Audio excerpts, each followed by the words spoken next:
Marcel, we previously discussed the buy-to-let market. Now, for some new investors or new landlords, there's a concern about them getting the property back in the same condition after some years of renting that out. What advice would you give them? Yeah, okay, thanks Claudia. I think the important thing here is to actually have a good quality inventory. So the inventory is actually your protection to show the condition of the property at the time when the tenant entered the property. So the onus is on the landlord to present it in its best light. So we would recommend putting maybe a professional clean and making sure that all the products are working correctly.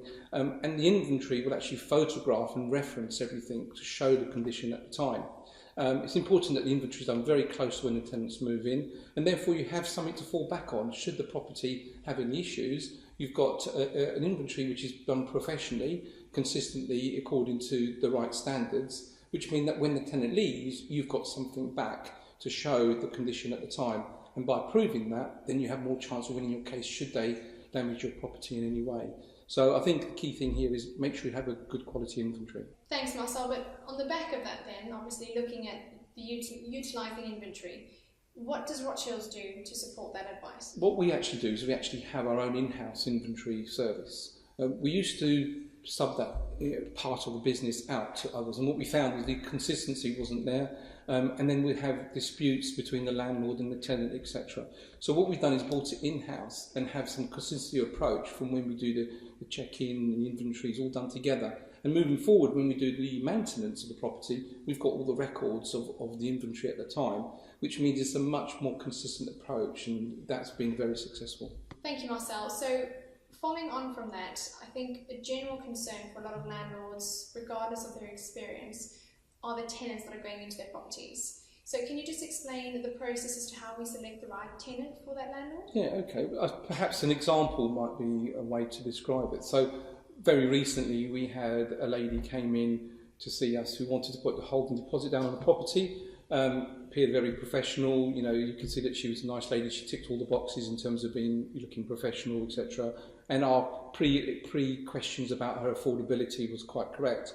And I noticed as she came in to pay her deposit that her car was parked out in the corner of the office.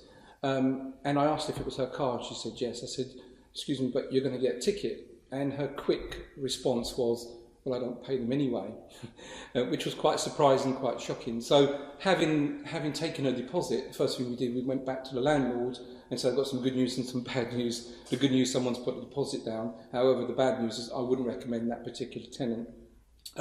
So luckily the landlord took our advice and didn't take that person. It so transpires that later on, she walked along the road, and because it was a multiple agency, the other agent took that particular client, and lo and behold, 4 months later, she basically hadn't paid for 4 months. So that was really more of a gut feel. Just the responses she gave and the attitude wasn't quite right for our client. So there is an element of the tick boxes in terms of their affordability, etc. But at the end of the day, you get a gut feel, no different to when you're interviewing someone for a job. You say, are they the right person for my property? And that's the sort of things that we do within Rochills to actually try and identify the right tenant. I appreciate you saying that, because the way we do measure tenants as to whether they're going to be appropriate for our landlord is, one, we like to keep that relationship with our landlord by putting the right tenant in Absolutely, there. Yeah. And that, if you are putting tenants in like that, there's going to be a high turnover for the landlord, and that does ultimately and the implications are high. Yeah, the implications are they may not look after your property, etc. So I think fundamentally the attitude of the tenant is key. Because at the end of the day, if the property is presented right, it's going to let. So really it's about focusing and getting the right tenant rather than the first tenant. Thank you. Thank you.